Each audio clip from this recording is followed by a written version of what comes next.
Hello, it's me, Paul Amadeus Lane, and I'm so happy to have you join me on this special edition of our program. Why? We're going to look at the 25-year anniversary of Jehovah's Witnesses having their convention here in the city of Long Beach. We're going to find out kind of the origin story behind it and get some personal perspectives of ones who are responsible for bringing it here.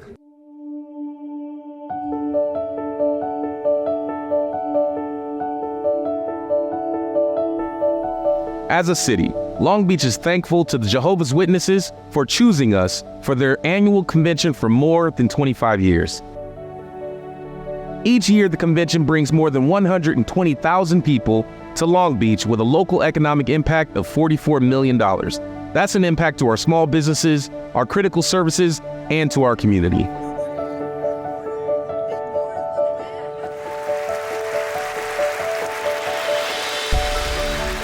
It feels like it's a homecoming. This has worked so well because there's this common respect and appreciation. I believe that creates the symbiotic relationship that has been so stable for over 25 years. My experience with Jehovah's Witnesses has only been positive. They're extremely cordial, kind, and respectful. There's a lot of great things that can surround a Jehovah's Witnesses event. Everything from cleaning to security to parking to the cleanliness and maintenance of the facility. And one of the things we see is a high level of respect, and I would hasten to say love, of the facility. Because of the way that they clean, our facility is probably the cleanest that it ever is during that particular time. Whether the economy is vibrant and strong, or whether it might be in a malaise or even a recession, the Jehovah's Witnesses will continue and always have continued to meet.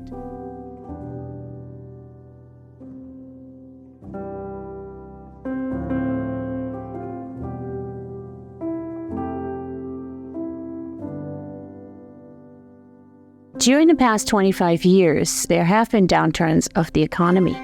And during that time, Jehovah's Witnesses occupied our rooms in the city. They went to the restaurants. They went to visit the attractions when there was very little tourism business.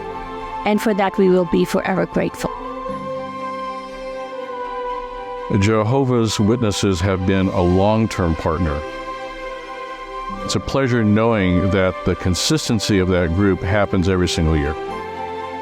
And you can see families all over the streets like it's a migration, and every summer this is the ritual. And since 1995, we've been fortunate to have the witnesses here every summer, every weekend. Not only is there a significant economic impact of $44 million annually to help support our small businesses or restaurants, something special happens when thousands of people come together and worship and to do good things in our community. And so we are better off as a community, as the home to this convention, and we look forward to continuing our long-standing relationship. Welcome all, and thank you all for being here to celebrate this 25-year partnership between Long Beach and Jehovah's Witnesses. My name is David Cohen. I'm the regional spokesman for here in California of Jehovah's Witnesses. But like many of you, I have deep roots here in Long Beach. Now, it's not just because my father and his family worked on the pike and concession stands, or that my mother taught school, the elementary school here close to Belmont Shores, or even the fact that I was born at St. Mary's here in Long Beach myself. I can remember 4 years ago when we first came to you and how excited you were and how many ideas you had for our event today. And we thank everybody for standing room only here. We appreciate it. And today we're together because of that loyalty and that partnership. And coming back to the city, as Steve said in the video, it feels like a homecoming. Being here today reinforces how the organization has a renewed commitment to the partnership that has been forged over the last quarter century. We thank you so much for that 25 years, and we look for many more. And let's join our very special guest right now. Robert, it is great to see you in person. All of our chats before have been virtual, but it's great to see you. And you brought 3 friends along to talk about this great celebration that happened here today, the city of Long Beach. And Robert, when I was doing some research on this, over the last 50 years, Jehovah's Witnesses have had conventions at the Hollywood Park Racetrack, the Forum, Dodger Stadium, but for the past 25 years, it's been here in Long Beach. Tell us why you're here. Well, it's a real pleasure to be here and also to be with you in person, Paul. And you have a lot of history that's sitting right around me related to our decision back in 1994 to forge an agreement with the city of Long Beach and with this convention center and the CVB to come here and bring our conventions from Dodger Stadium. 1994 was the last year that we were in Dodger Stadium. It was a great tradition to go to Dodger Stadium. Many of our families enjoyed it for many, many years. But there were a number of issues that were kind of coming to a head at that time. And you'll hear the story as to how really Long Beach came knocking on our door. But in 1994, in that just before we negotiated our agreement, that's really when the partnership began. So it's really, when you think about it, nearly 30 years ago, we began this relationship. And then from 1995 to 2019, 24 straight years of conventions here in the city of Long Beach. Now, those conventions range from anywhere from 10 to 14, hundreds of thousands of folks who teeming through the streets for those 3 days. Because remember, we may have 10,000 on a day, but we'll have them for 3 days. So the city is bustling in the summer. The summers in Long Beach and Jehovah's Witnesses are inextricably linked, really, when you come down to it. One can't be mentioned without the other. And so today, we celebrated our 25th year, that's including the 3-year pandemic, of conventions here. 24 straight, three-year hiatus, and then 1 year. And we wanted to show the city, the Convention Visitors Bureau, the City of Long Beach, the Convention and Entertainment Center here, that we value this partnership, as we do many other relationships around the country, but how special it is to be able to serve our congregants here at this facility in this very, very special way. And so 25 years of that, we thought it was something to commemorate and something to really celebrate. We also have with us a member of the United States Branch Committee who came out for this, as well as those who handle the conventions in this area. So it's a commitment on the part of this organization because we love Long Beach and we value the relationship. And Robert, one thing that I was able to find out today, kind of like the origin story of being here in Long Beach for Jehovah's Witnesses, and just to see how that came about, it just blew my mind. How did that happen? Well, as I said, it was kind of clear on many different fronts that our time at Dodger was coming to an end, or should have needed to come to an end. There were insurance issues, there were climate issues, there were parking issues, there were a number of issues. Ownership was about to change at Dodger, and so the organization really was looking for another place. And then there was some really diligent work done, especially south of here, by folks on our convention team. But it just was by serendipity that a CVB member was at a convention in New York City and decided, I'm going to knock on the door of headquarters. And so that's exactly what they did. And I think at that point, once that happened, that opened up a possibility, and the man right to the left of me got a phone call. Right, Lloyd? That's right, yeah. What happened? Well, I received a call from New York asking us to, myself and Brad Lovett, to come down to Long Beach and begin to explore the possibilities of having conventions in this city, which we did. And it was interesting to see that we did encounter some challenges, but overall we found an environment that would be very conducive, not only learning and being educated, but sharing partnership with the city of Long Beach and the CVB looked very good right at the start. You know, Paul, our history here in Long Beach dates way back into the 19-teens, when we were welcomed here at that time. But finally, we had our first official assembly here in 1940. And every decade since that time, we have had a convention until the 1990s when we forged this partnership. And you probably heard, and one of the reasons why this relationship is so special is because Jehovah's Witnesses have really put an imprint on this facility by the fact that we've actually rebuilt parts of it, literally laid carpet, paving, the parking structure, their dining areas, the glazing, tinting the glazing on the windows, which has saved them millions of dollars in electric. All of those, the energy savings that resulted from that, all of those have helped make this, and of course we didn't do it alone. We did it in concert with the vision of the CVB and the City of Long Beach, but all of those have made this a world-class facility and a world-class city. It's beautiful. You know, I grew up in Long Beach, and I saw the transformation over the years of how it looked to how it look now, and it is really a beautiful venue. And Lloyd, I wanted to go back to when you first got that call, yes, that Long Beach may be the new home for the Convention for Jehovah's Witnesses. Before that time, were there other venues that the organization was looking at in California? Oh yes, yeah, there were.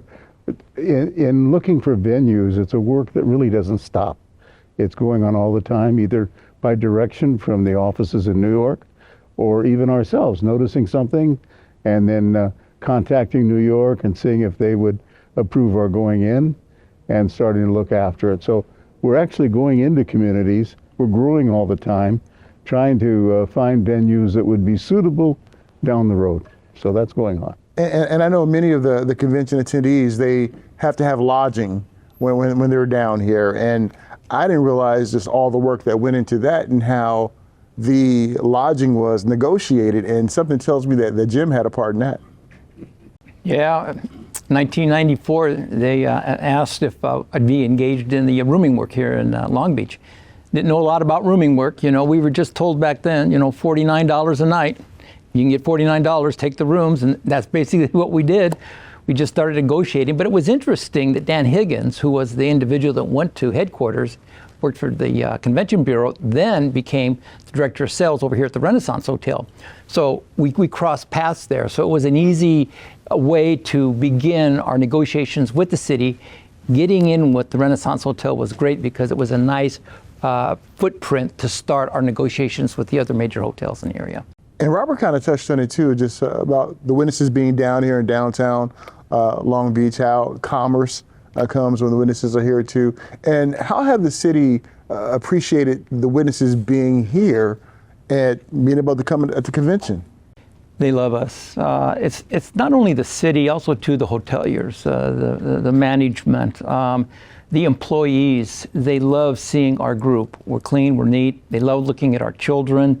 We're always dressed nicely. We don't tear up the hotel rooms. You know, we don't have wild parties. So it's very interesting, the perception that as an organization we have created here in the city. It's just been a fantastic 25 years that we've had here in the city so far.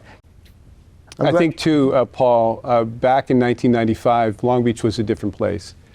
So I think it was Jim who said that at that time, because this was more business oriented, on the weekends, Jim, what did you used to say, you can shoot a cannon? Yeah, you know, Long Beach was focused with regard to its hotels on business, which generally meant you had maybe business people coming in on Sunday and leaving Thursday.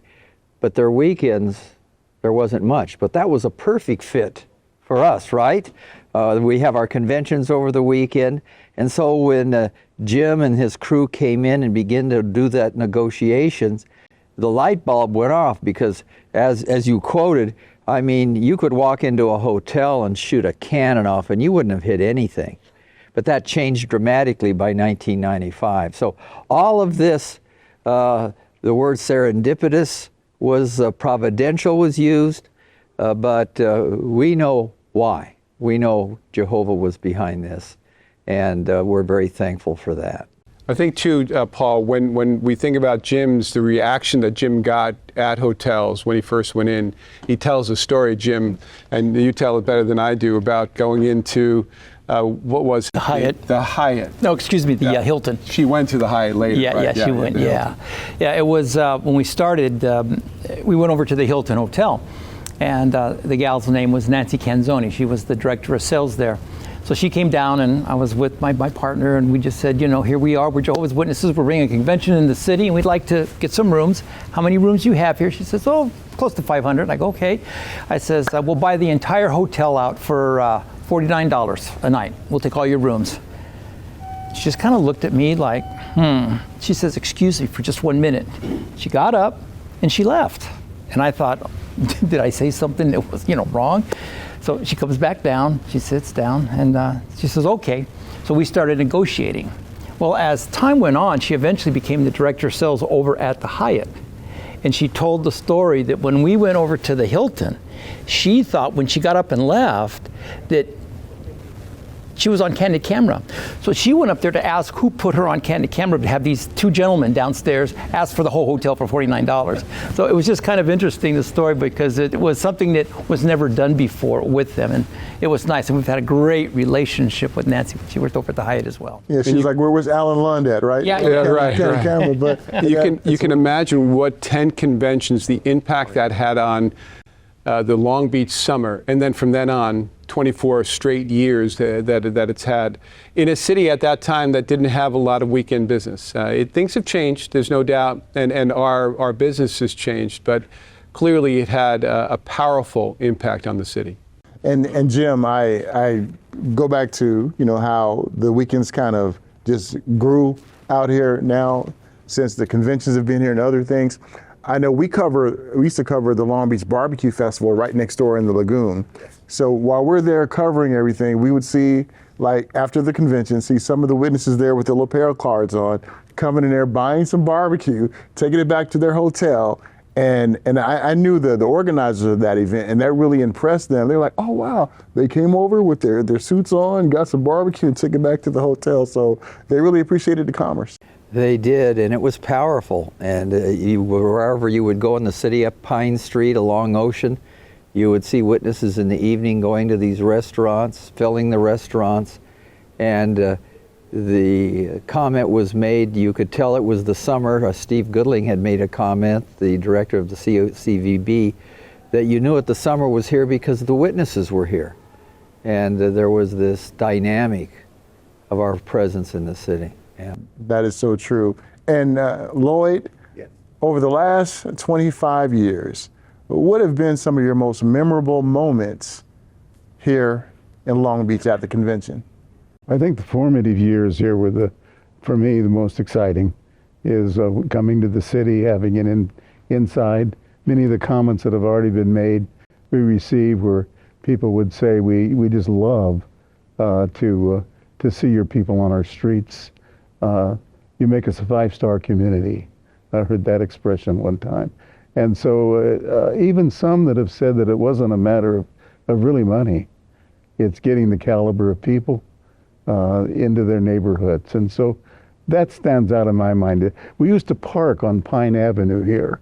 It was vacant lots, as you would know. And this is all built up. It's become, when we're here in town, we are a family-friendly community. We have a big influence on what goes on in downtown Long Beach at that time. And he's being modest, because I think perhaps one of the most incredible moments here is when he received the key to the city. He needs to tell you that. No, that's true. The key to the city was given to Jehovah's Witnesses, not to Lloyd Harding. Well, and that's why I didn't mention it. You represented. Yeah, but we were contacted and told that usually government officials or heads of state would be the only ones that would get this key, and they wanted to give it to Jehovah's Witnesses. And so right out on Pine Avenue here, they had a meeting and presented Jehovah's Witnesses with the key to the city. It was given to us by the city manager, and as you see a picture, they have a record of it here, and it was really quite a privilege to think about it. I don't know of any other city that has given Jehovah's Witnesses the key. Well, I'll tell you what, Lloyd, after this interview is over, I want to stand in front of that picture you and I will take a selfie together, okay? Okay. Let's do that. And Jim, what are some of your most memorable moments here in the 25 years that Jehovah's Witnesses have had their conventions here? Well, just the privilege of being asked to be engaged in the work that we do. That was probably one of the biggest things. But when we had the international conventions in 98, 2003, and 2009, being able to be part of that and being able to see the 5,000 delegates at each one of those conventions come and be housed with individuals, the relationships that developed after that, the love that you saw within the arena. For the rest of my life, those are to me new system fireside stories that we can share because there were so many brothers and sisters involved in that. It was just beautiful. Thank you for sharing that. And Jim? Very similar feelings. The international conventions, as Jim Curtin was saying, just stand out. To stand and watch all of these different venues with our Korean attendees, Japanese, Tagalog, Cantonese, and so on and so forth, 6 or 7 language groups. And then at the break, coming down into the lobby, and you just had this high energy with pictures being taken, big smiles on the face of all. That is indelibly imprinted on your heart and mind. And the other thing I would add to that was these projects, and the city was astounded. I remember in talking to the assistant GM here when we were doing the project in 2013, and I asked him, I said, who is going to be your quality control person that will come with me and the others and check the work? And he said, well, Jehovah's Witnesses are. We trust you. We know the quality of work you're going to give us. And we did exactly that. We gave them that quality of work. And that really speaks much to the relationship that's been developed between us and the city. But like Jim says, those are takeaways. And looking at those memories right there, especially international convention that we just spoke about, how did the city react to see witnesses come from all parts of the world? But when they saw ones coming from around the globe, what impact did that have on them? Jim can speak to it probably better than I can, but when we came in after 98, very successful, 93 even more successful, they were attuned to international conventions. They knew what it meant. It was big, it was large, it was fantastic. And you would think to maybe organize an international would be difficult, and there certainly was challenges. But when we came up to 2009 and we were able to make the call and say, would you be interested in having an international again in 2009? I could see their hair stand up over the phone, And so that went forward, great cooperation, because we're taking the whole venue. And it is, the interfacing, the networking is complicated, but received extremely well. Yeah, it was in 98 at our first one that we had here. The city was concerned, the police force was concerned, how are we going to facilitate all these cars coming in. We had people dropping cars off, coming in. We had time schedules. And I'll never forget walking down Seaside here, and the police officers were really doing their job. I came back about an hour and a half later, and they were still doing their job, but they were kind of like against the wall leaning. They really appreciated the organization and the instructions, and they were very impressed with that. We developed a parking plan for this facility as well. That's awesome.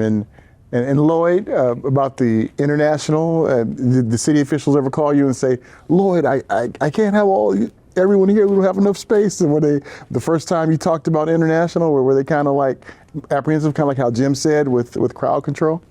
It was, again, they have confidence in us and our ability to handle things. First International, we received the key to the city, and that was an expression of their appreciation right there. And was very well received. We knew they wanted more conventions. Thank you so much. And Robert, you mentioned the relationship with the city and Jehovah's Witnesses, especially when it came to like renovations. Let's spend a little time talking about that, because one's hearing that like, wow, Jehovah's Witnesses did renovation. How did that come about? Yeah, it sounds counterintuitive, but interestingly, the story goes this way, that in 1995, when we had our first convention, we really needed more weeks, but they didn't have the weeks available. And so we began saying, well, we could do some work on the facility for you in exchange for additional weeks. The facility needed work. Steve Goodling said that just before, and they didn't have the ability to bond that or pay for that.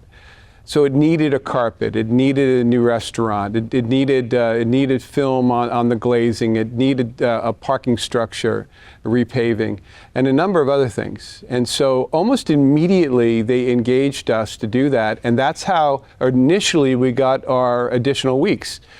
So it really was filling a need of the convention center, which was run at the time by an organization, an outside organization, and forging that relationship. They recognized they're making this a better facility. We're going to be able to sell this facility at a higher rate and to different kinds of clients, and in exchange, we'll give them more time at the facility during the summer when typically we haven't had as much business. So it was a win-win situation at the time. It continues to be that, and we're committed as an organization to make sure that we maintain that win-win, that it is good for both sides. Because obviously Long Beach is a very different destination today than it was in 1994. Very desirable, and we want to stay here, and we want to be seen as an active partner that is providing what is needed. And Robert, did the organization hire subcontractors to come do the work here at Long Beach? How did that work out? If you don't mind, I think Jim would probably be in a better position because it was a little of both. The work schedule, by way of saying, did we hire subcontractors? Well, the answer would be kind of yes and no.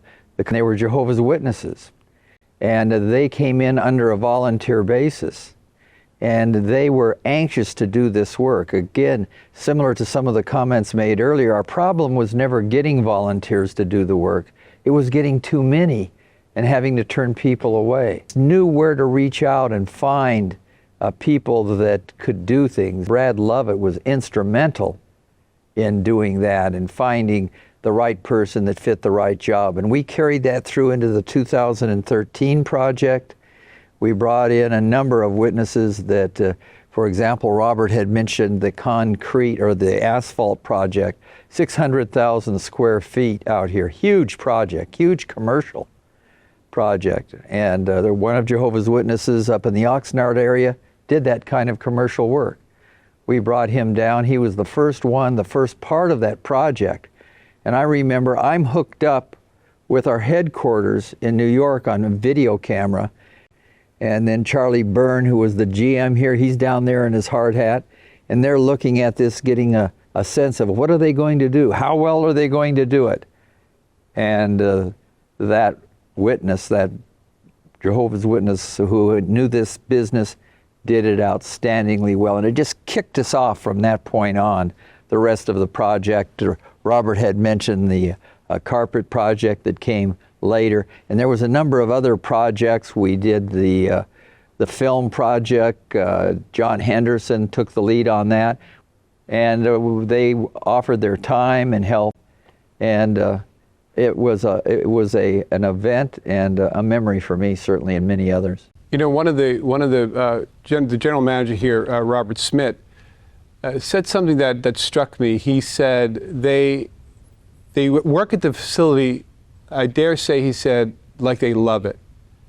And there is a love for this facility. There's a love for this venue. The friends, they enjoy it. And so Jim talks about brothers or Jehovah's Witnesses who are males.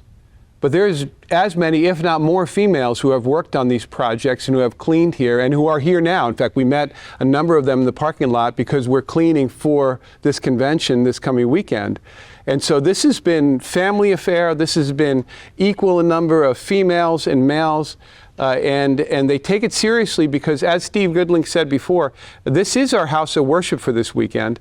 And so we're going to treat it like it's our house. And yes, we do love it. And one of the reasons why we love it is because Jehovah's Witnesses have left their imprint on this facility and on this city.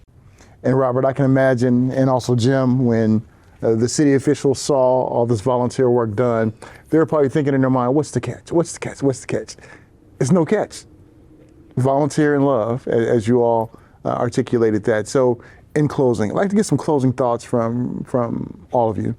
Jim, what are your closing thoughts as you look back last 25 years, and also going forward? City of Long Beach, how we were able to work with them, how we were able to do all the different things that we were able to accomplish.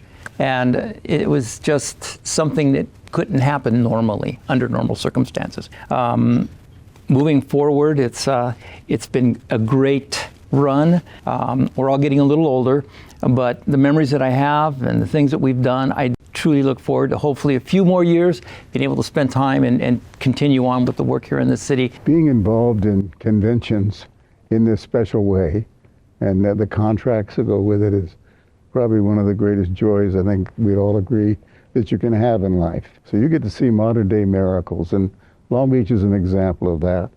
Running out of time at Dodger, seeing what happened with our New York offices, and then what we were able to accomplish here locally. It's probably one of the most faith-strengthening experiences that I've ever had. Thank you so much, Lloyd. I really appreciate that. And Jim? You know, when you look back over all of these years, when we started, I don't think Jim Curtin or Lloyd or any of us thought we would be sitting here 28, 29 years later talking about this and looking at this long history. We had a facility, we had a place to go, but probably thought, well, where will we be in 3 or 4 years? What else will we be? And so I look back and I see the guidance that was provided us in accomplishing these things.